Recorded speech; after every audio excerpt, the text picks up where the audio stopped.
Good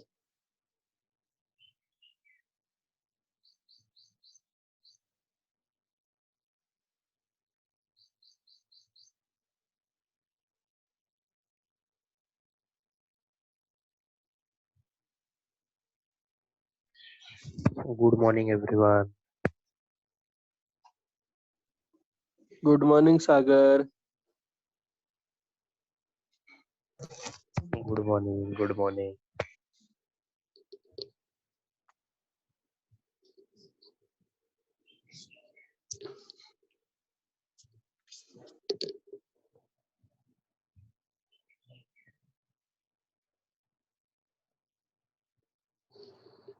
Good morning, Pritesh.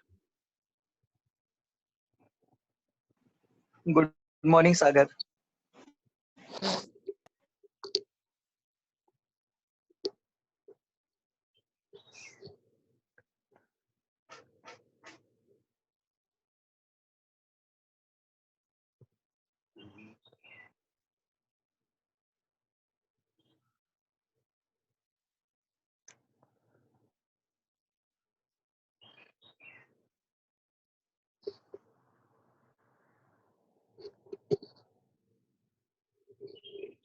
Yes, good morning, everyone. We will wait for 1 or 2 more minutes and then we will start with today's session on corporate governance.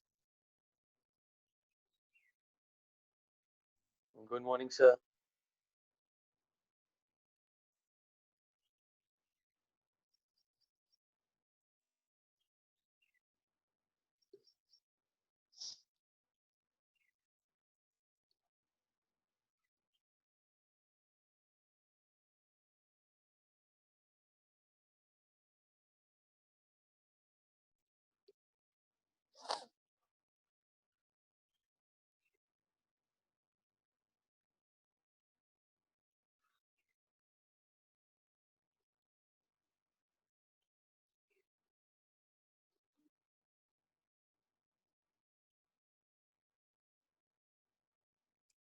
Yes, so we will start with the session.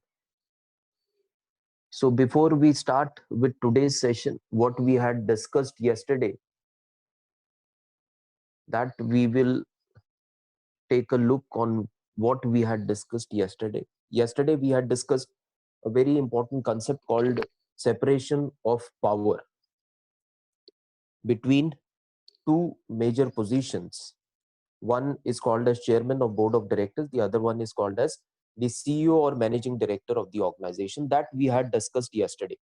In continuation with that, we will, instead of starting with our unit number 3, we will directly go to our unit number 4, and later on we will come to unit number 3, because unit number 2 and unit number 4, they are interlinked or they are continuation of each other.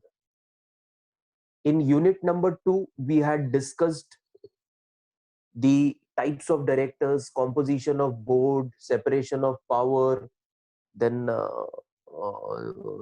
leadership, the role and responsibilities of committees of the board charter, various concepts which are related to the board of governance we had discussed in unit number 2.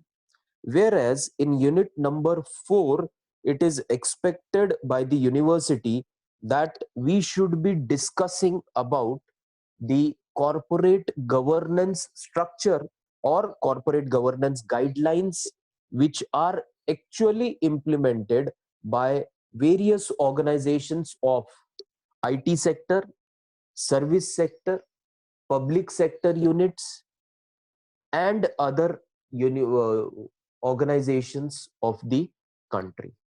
So immediately, instead of going to unit number 3, we will go to unit number 4 to discuss about the actual implementation of the corporate governance. So in unit number 2, we have discussed in detail that what are the role and responsibility of the board of director, what is board of director in general we had discussed. Now we will take an example of a particular company and we will try to see whether whatever we have discussed in unit number 2, whether in a particular company's implementation of corporate governance, whether all these provisions which are listed in the guidelines, in the general guidelines of corporate governance under various laws, whether they are actually in implementation in a particular company or not. That we will be discussing. And we will take up an example of IT sector company. Name of the company is, it is one of the topmost IT company of the country. Not only of the country, we can say it is one of the most, one of the important company in the world itself. And the name of the company is Infosys Limited. So we will discuss what the guidelines of corporate governance of Infosys Limited talks about the company, or how it is to be implemented. It is there on their website. So we have downloaded it from the website and we will discuss it, that how they are actually implementing the guidelines in their company.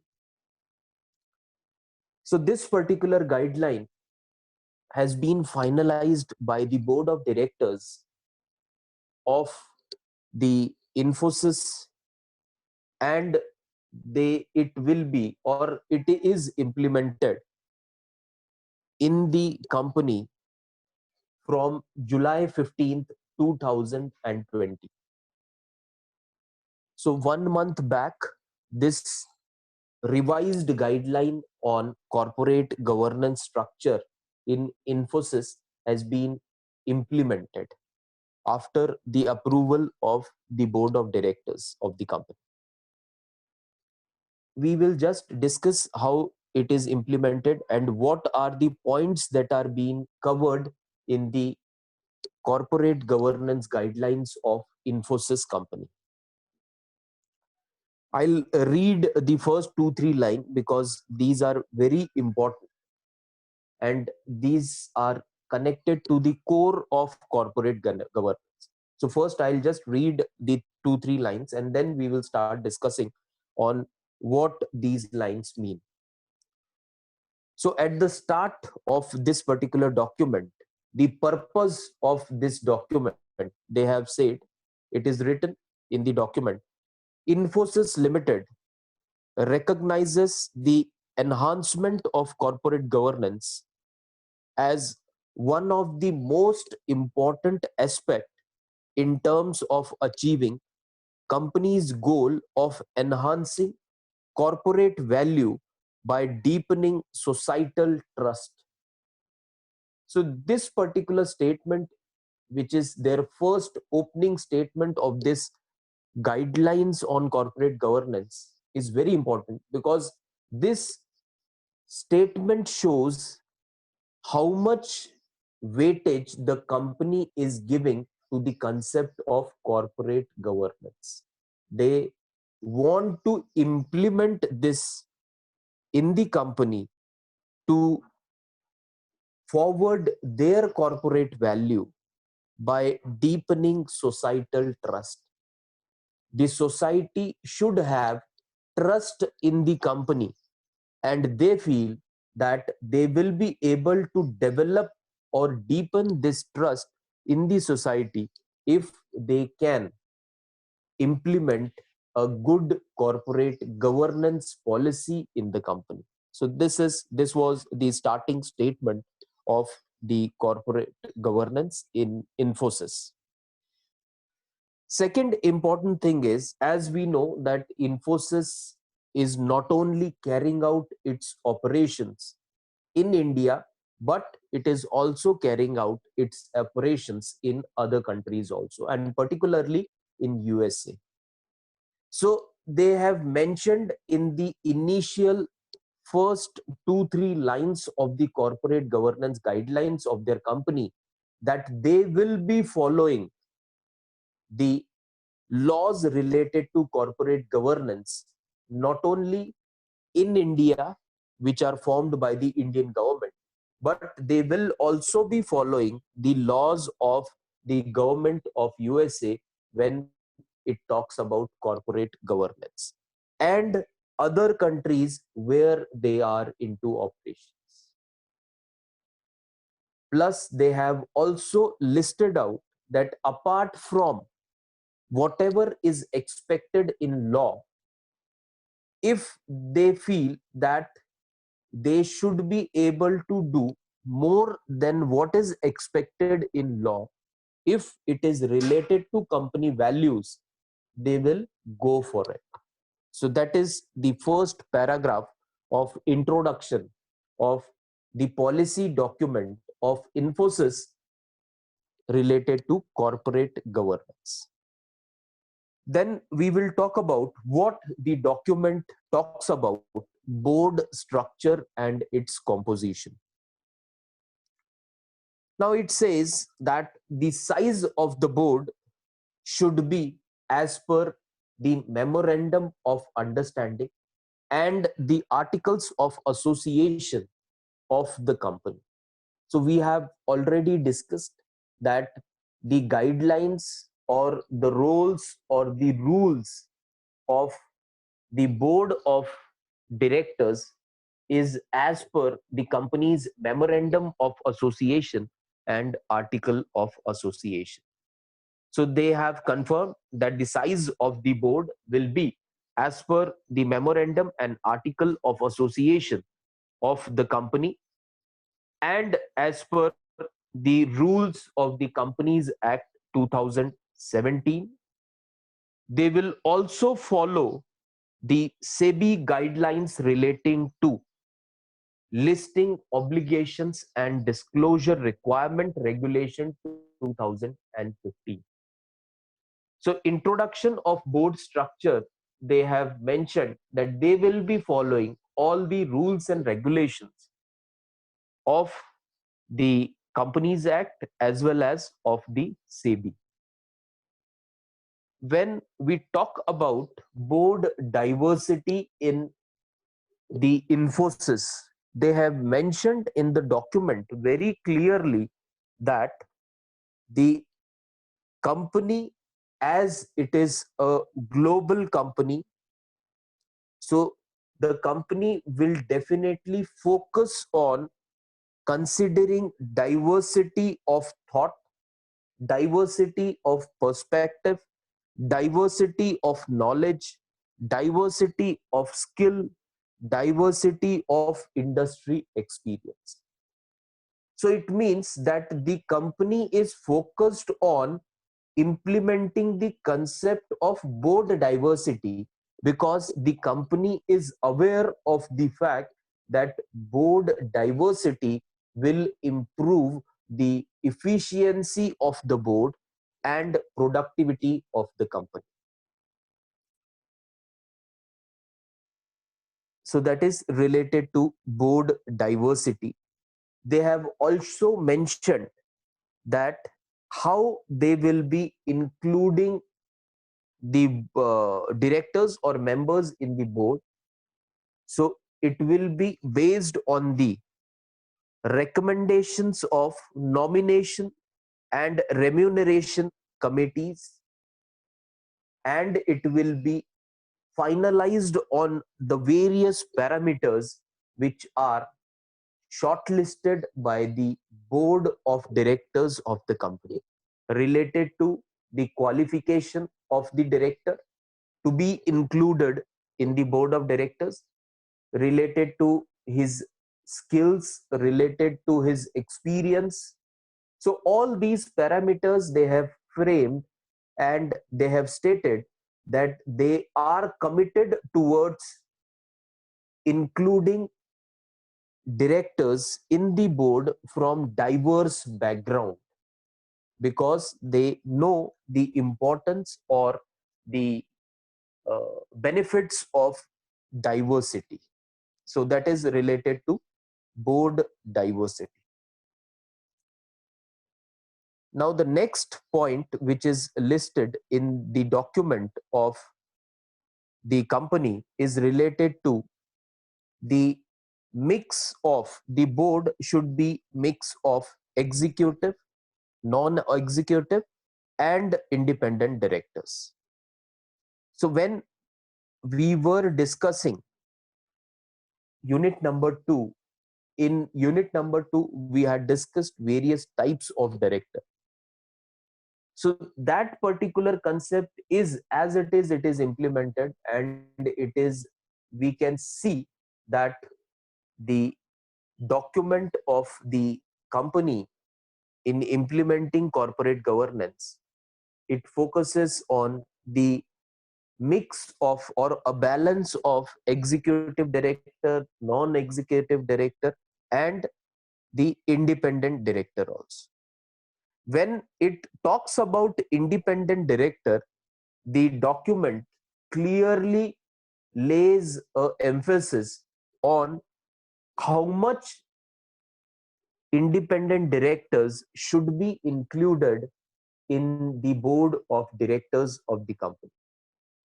So it confirms that as per the law, whatever the number is, that number will be accepted in terms of inclusion of independent directors to the board of directors of the company. So that they have accepted. Now, yesterday when we were discussing about separation of two positions, chairman and CEO of the company. Now, Infosys is one of the first company in the country, or one of the first topmost company in the country, which has accepted the recommendations of Kotak committee, which emphasized on this concept of separation of power. And they have not only accepted it orally, but the company has mentioned it in its corporate governance manual or corporate governance guidelines, and it is mentioned very clearly what it I'll just read out what is written in the separation of chairman and CEO position. The board shall have a designated chairperson. The roles of chairperson and the CEO shall be clearly demarcated and kept separate from each other. So it is mentioned very clearly that the company has accepted the concept of separation of power, and from July 15th, 2020, the company will see to it that these two important positions of chairman of the board of directors and CEO of the company will be held by two different people.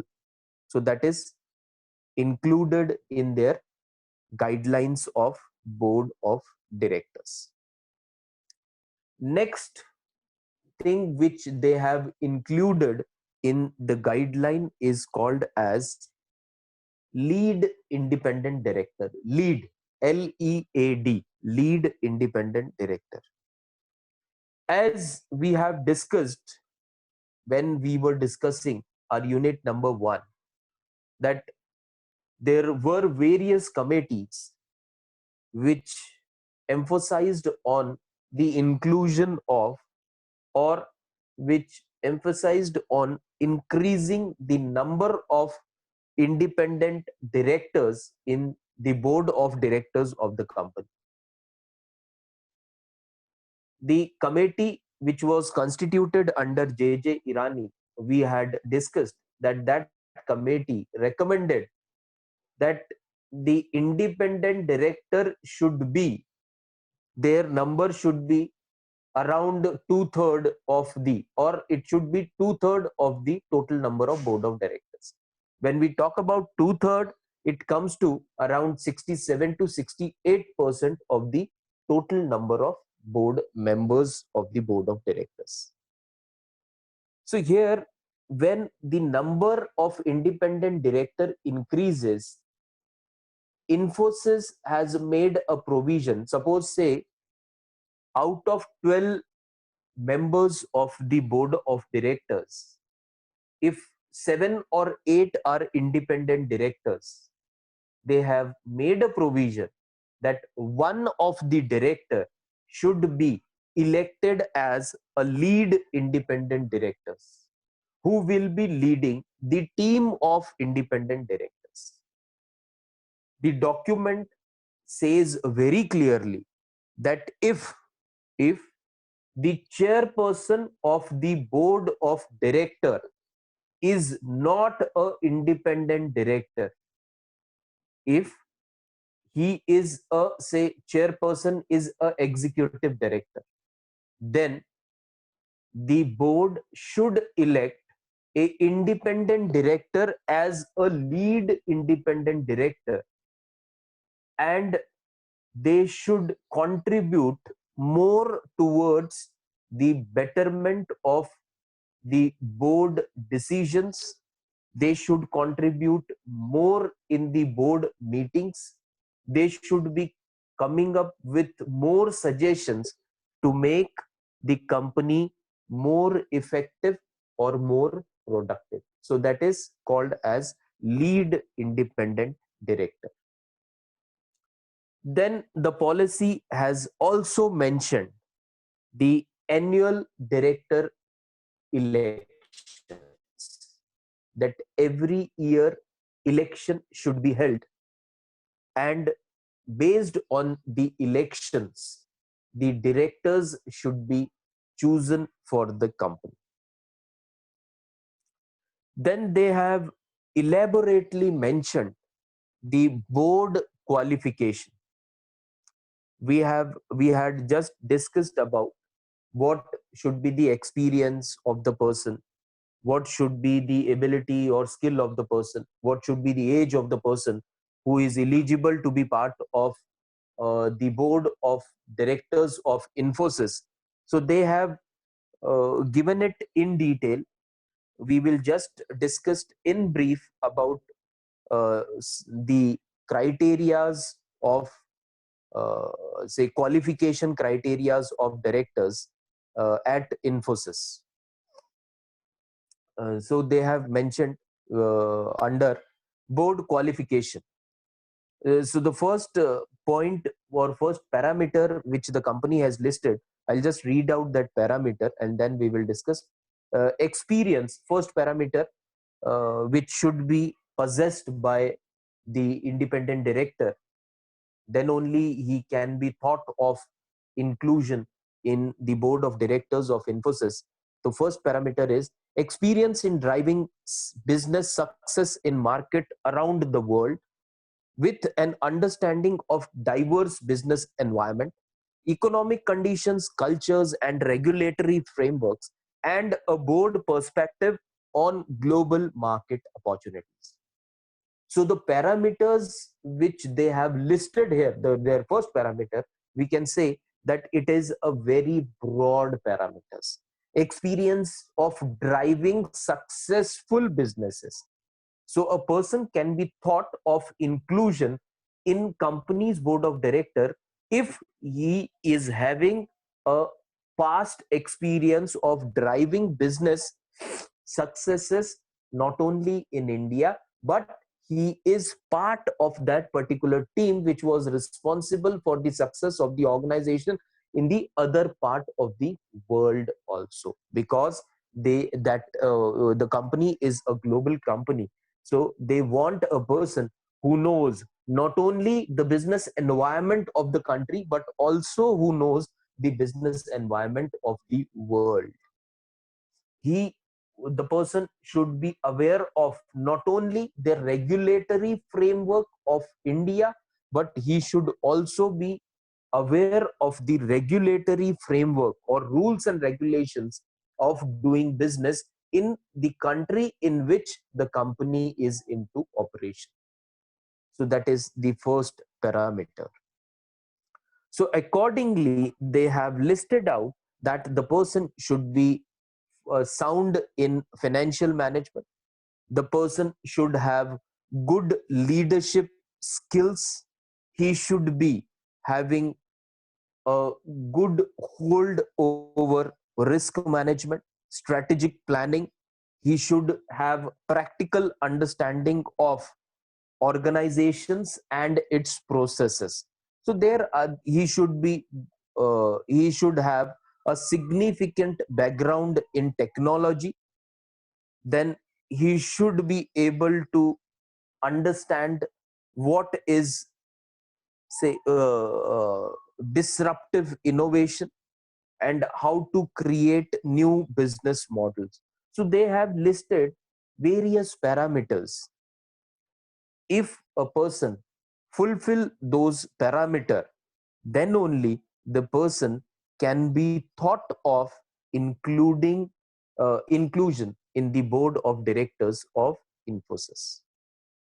So that was related to the qualification of the board. If a person wants to be elected as or nominated as an independent director, what qualities the person should be in possession, they have mentioned it very clearly. Now, the next important concept which is mentioned in the document is board independence. So, from unit number 1, or from our first lecture, we are talking about that corporate governance will be successful in a company where board independence is there. And board independence will be there if the chairperson or chairman of the board is, say, allowing others to contribute to his or her decision. Otherwise, what will happen if, say, chairperson is holding is very strong hold over the meeting, and most of the other directors, they are passively supporting whatever decisions which are taken by the chairperson, then we can say we cannot expect board independence in that type of companies. We can expect board independence only if the company is having, say, leadership of the chairperson is a democratic type, where he is asking for the views of other directors, he is asking for the suggestions of other directors or other board members before coming to a conclusion or before taking a final decision. So decision is being taken with consensus or with majority of the majority contribution of directors. It is not taken single-handedly, it is not taken individually. In that particular company, we can expect the concept of board independence. So here they have mentioned it very clearly that whatever the rules are which are mentioned in Companies Act 2013 and which are mentioned in SEBI, as well as the rules which are mentioned in NYSE, that is New York Stock Exchange, because they are into operation in US also. So they will be following those rules and they will see to it that there is board independence. So they have mentioned it very clear. Now they have also mentioned in this particular document the retirement policy of the board members of board directors. So they have mentioned very clearly that the term of the executive director. So we have already discussed what is the meaning of executive director. So we will not go again into that. So they have mentioned very clearly that the term of executive director of the company shall not exceed 5 years on each occasion. So once a person is elected or nominated as an executive director to the board of Infosys, that person will hold that office of executive director of Infosys board for a period of 5 years. Now, what they have said is that the term of executive director shall not exceed 5 years on each occasion. On each occasion here means that it doesn't mean that once a person is elected as executive director of the company, he has to retire after 5 years. So what the concept says is that his tenure will end after 5 years, but the but the provision is also there for his re-election. So that is why the word on each occasion is included in the statement, that once he is elected, he will be there as he will enjoy the position of executive director for 5 years. After 5 years, he if he or she wants to get re-elected, he has to come through that particular process. And if he or she is re-elected, again he or she will enjoy a tenure of 5 years. So that is the terms condition. Now, as far as independent director is concerned, they have mentioned an independent director shall hold office for a term of 5 consecutive years on the board and shall be eligible for reappointment for another term of consecutive 5 years on passing of a special resolution by company's shareholders. So for independent director also, the term is of 5 years. He can be reappointed, but reappointment should be approved by the company's shareholders. Now they have mentioned here the age also. We haven't yet discussed that what should be the age of the board of director, because it was not mentioned in Companies Act. So here it is mentioned, but in the corporate governance guidelines or manual of Infosys, they have mentioned that what is the retiring age of an executive director, or what is the retiring age of managing director of the company. Now that we will be taking up. So they have mentioned it very clearly that any individual who is holding the position of managing director or executive director and who has attained the age of 60 years shall retire after that particular age. So a managing director of the company, it is expected that he should retire after he attains the age of 60 years. They have also mentioned the age of the directors of the board of directors. Of the company's board.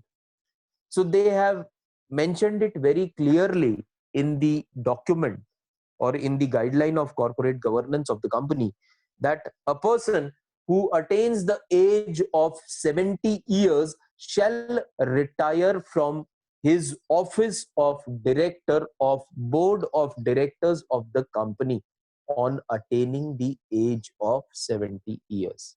So here they have mentioned it very clearly. Now again,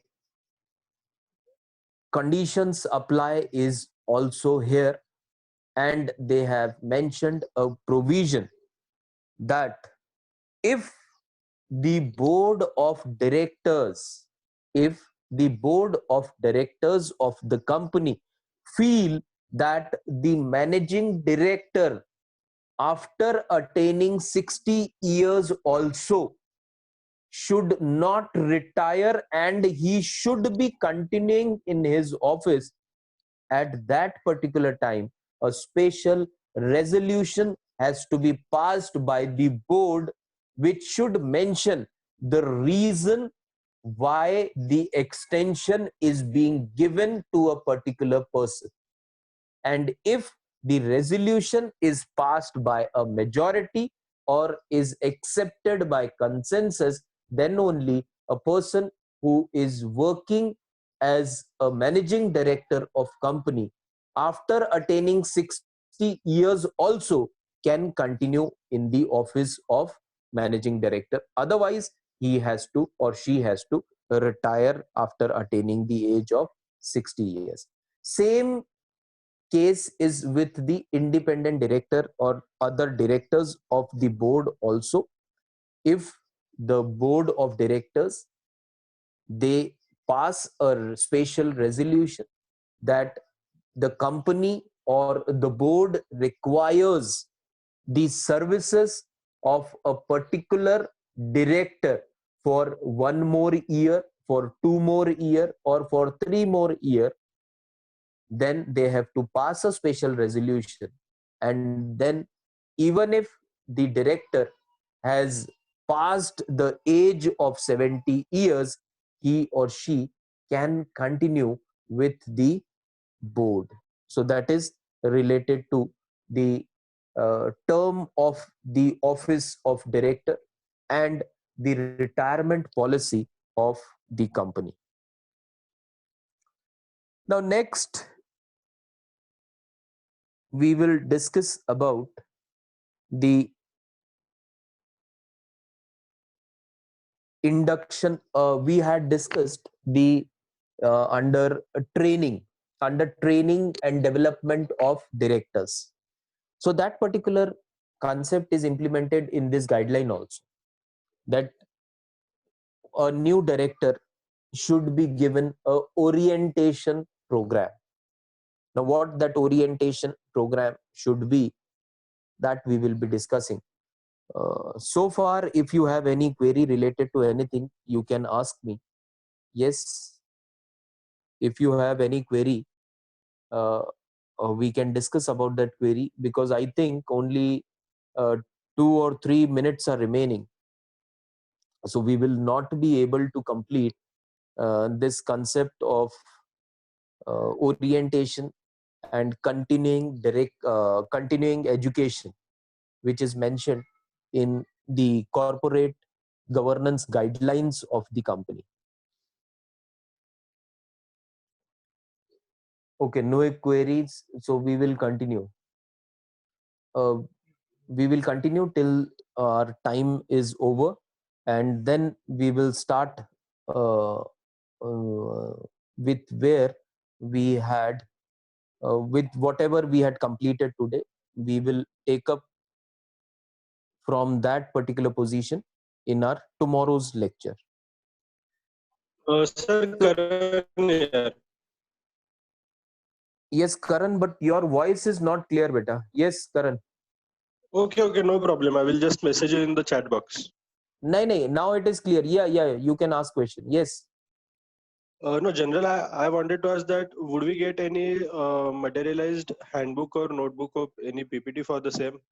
No, I will be doing what I have. I was at my place and I had limited resources. But 2 days back, I have Okay. joined college. So I have now ample resources. I have started clubbing all the material. In a day or two, I'll give you the guidelines also. These guidelines of, say, Infosys, or a company from service sector, a company from